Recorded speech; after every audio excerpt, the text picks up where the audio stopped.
In today's video, I'm going to be giving one of the bathrooms in the ugly house a bit of a facelift. Now here's the thing, there are 3 ugly bathrooms in the ugly house. But you know what, I gotta tell you, one of the bathrooms has a really nice vintage vibe. And I decided to preserve that. You know, preserve the tile, the flooring, and the shower stall, but update the electrical, the plumbing, put in a new base cabinet with a sink and faucet. But most importantly, I've decided to install a smart toilet. And I gotta tell you, you've got to see this thing to believe it. Anyway, it's an easy install.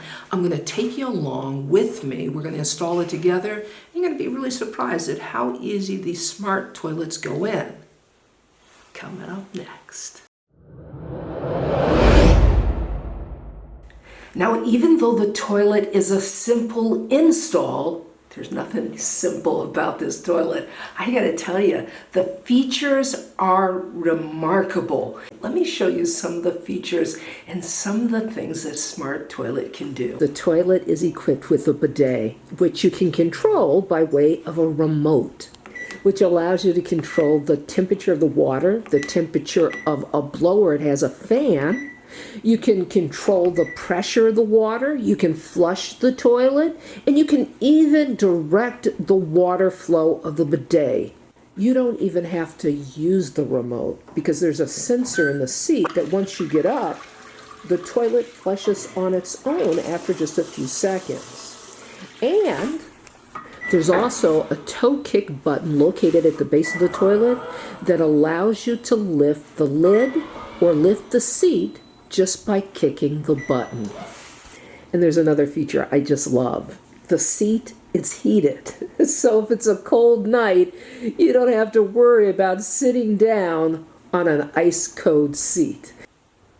The smart toilet, it is by far the easiest toilet I have ever installed. You know what I like about it is it ships as one single unit. It doesn't have a tank and a bowl that you have to put together first before you install it in your bathroom. It's already put together. Now what I will say is this, it is kind of heavy, so you're gonna need help placing it into position. I recommend that you read the installation book and the user's manual because though it's an easy install, there are some key differences. For example, the toilet attaches to the floor by way of mounting brackets and not T-bolts on the flange. And then secondly, the T-valve, it attaches your toilet to the water supply valve.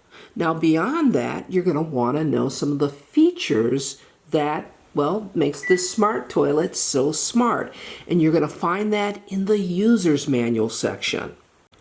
A template is provided with a smart toilet, and it's valuable because it shows you exactly where that toilet needs to rest, and it also shows you where the mounting brackets need to attach to the floor.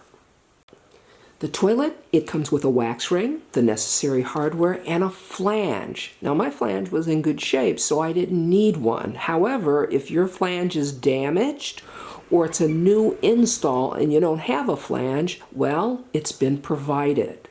Next, you're gonna want to drill holes for your mounting bracket. Now, I've got a concrete floor here. I've got ceramic tile over it, so I'm gonna need a special bit to drill holes not only through the ceramic tile, but through the concrete as well. Now chances are you're going to be drilling through a wooden subfloor. Just make certain that you're using a proper drill bit and you're using the proper hardware that's provided with the toilet. Make certain that those mounting brackets are securely attached to the floor. There shouldn't be any wobble whatsoever in them. Now it's time to install the T-valve to our water supply valve. But first we have to take off the adapter that's attached and install that first. Now I don't want you to worry about using plumber's tape because there's a rubber gasket inside the adapter that creates a watertight seal. Once that's installed, you install your T-valve to the water supply valve as well.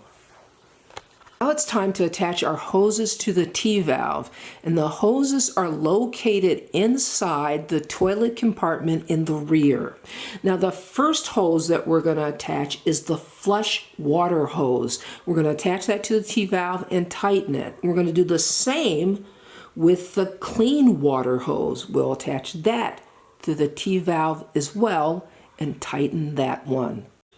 Now it's time to install our wax ring. Now the wax ring is applied to the bottom of the toilet, and you want to do that firmly. It may be best to turn the toilet on its side as you apply that wax ring. Now the wax ring is there to create a watertight seal between the toilet and the floor.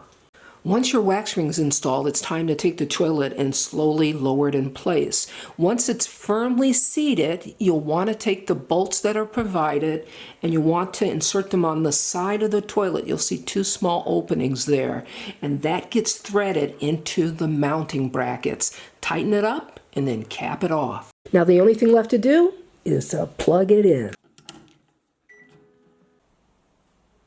Today's video is sponsored by Horow. Hey, show them a little love and check out the links in the description below. This is Leah saying you can do this. I'll see you next time.